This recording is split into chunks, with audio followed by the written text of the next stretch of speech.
প্রথমবার নিজের হাতে বিরিয়ানি বানিয়ে বাড়ির সবাইকে খাইয়েছিলাম, আর সবাই খেয়ে আমার হাতের বিরিয়ানির অনেক প্রশংসা করলো। আর আমি তো অনেক খুশি হয়ে গেলাম। তো কিভাবে বানিয়েছিলাম সেটাই তোমাদের সাথে শেয়ার করব। সো হ্যালো এভরিওয়ান, আমি সুস্মিতা, আবারও একটা নতুন ব্লগে সবাইকে স্বাগত। তো আমি প্রথমেই মাংসগুলোকে ভালো করে ধুয়ে রেখে দিয়েছিলাম।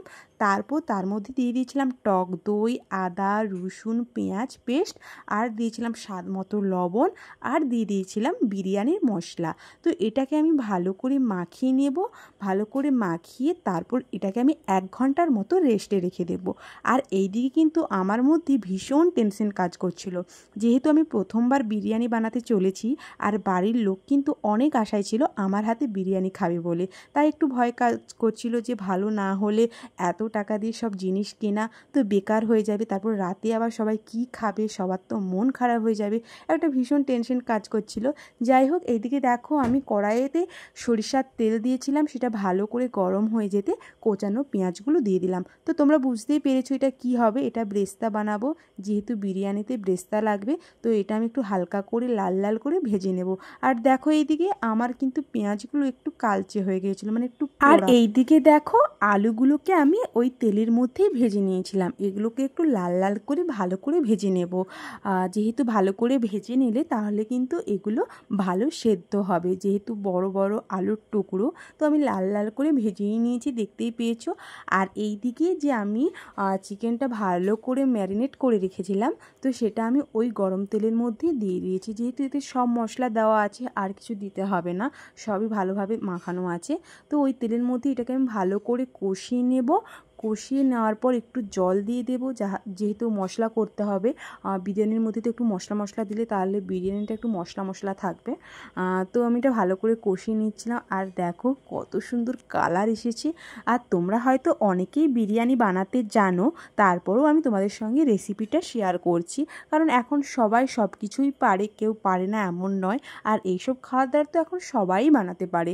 তো আমি প্রথমবার বানিয়েছিলাম, তাই সেটাই তোমাদের সঙ্গে শেয়ার করলাম। যাই হোক, আমার কিন্তু ওইদিকে চিকেনটা পুরো কমপ্লিট হয়ে গেছে করা।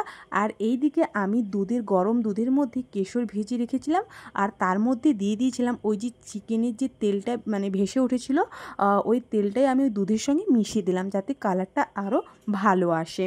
তো ভালো করে মিশিয়ে নেওয়ার পর এই গামলিটাতে ভালো করে আমি একটু তেল মাখিয়ে দিয়েছিলাম। তারপর এর মধ্যে দিয়ে দিয়েছিলাম চিকেনের গ্রেভি।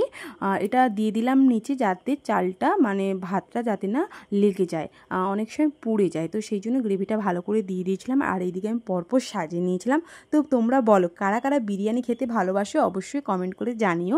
একসময় কিন্তু আমি বিরিয়ানি খেতে একদম পছন্দ করতাম না, আমার পছন্দ ছিল চিলি চিকেন আর ফ্রাইড রাইস। এখনও ওটা আমার পছন্দের, কিন্তু এখন তার সঙ্গে বিরিয়ানিটাও আমার খুব পছন্দ। কলকাতাতে যাওয়ার পর থেকে আমি না বিরিয়ানির পুরো লাভার হয়ে গেছি, কারণ কলকাতাতে প্রায় 2.5 বছরের মতো ছিলাম, ওখানে পড়াশোনা করেছিলাম। তো কলকাতার বিরিয়ানি খেয়ে পুরো মানে বিরিয়ানির প্রতি আমার একটা প্রেম চলে এসেছে। আর সত্যি কথা বলতে আমাদের এখানে কলকাতার স্টাইলের বিরিয়ানি আমি কোথাও খুঁজে পাইনি। একটা দোকান আছে মোটামুটি বানায়, কিন্তু সেই কলকাতার মতো আমি স্বাদ পাই না। দেখো এইদিকে কথা বলতে বলতে আমি পরপর সব সাজিয়ে নিচ্ছি একটু একটু করে। তো কেমন করছি জানি না, হয়তো ভুল ত্রুটি হতেই পারে, প্রথমবার বানাচ্ছি, যেভাবে পারছি বানাচ্ছি, কারণ ভিডিওতে দেখেছি যেভাবে, তো সেইভাবেই আমি সাজাচ্ছি। তো এটা ভালোভাবে দেখো ব্রেস্তাগুলো আমার পুরো মানে পুড়ে গেছে একদম, আর কি একটু লাল লাল হবে। তো যাই হোক, তো ভিডিওটা তোমাদের কেমন লেগেছে অবশ্যই কিন্তু কমেন্ট করে জানিও। আর যদি ভিডিওটা তোমাদের ভালো লেগে থাকে অবশ্যই শেয়ার করে দিও। আর যেভাবে আমাকে সাপোর্ট করছো এইভাবেই সাপোর্ট করতে থাকো। আমি দেখো এরপরে দিয়ে দিয়েছিলাম যে দুধে যে ভেজিয়ে রেখেছিলাম কেশর, আর এর মধ্যে কিন্তু দিয়েছিলাম গোলাপ জল, তারপর কেওড়া জল না কি বলে ওটা দিয়েছিলাম, আর দিয়েছিলাম আতর, সব একসঙ্গে মিক্স করে দিয়েছিলাম। আর সত্যি কথা বলতে এগুলোর পরিমাণটা একটু কম হয়ে গেছে, কারণ আর একটু হলে বেশি মানে টেস্টি লাগতো।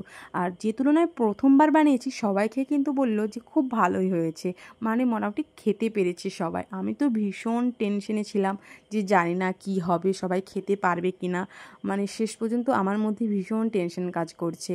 আর এটা বানাতেই পুরো সেই 7:30 থেকে লেগেছিলাম পুরো 10টা বেজে গেছে বানাতে।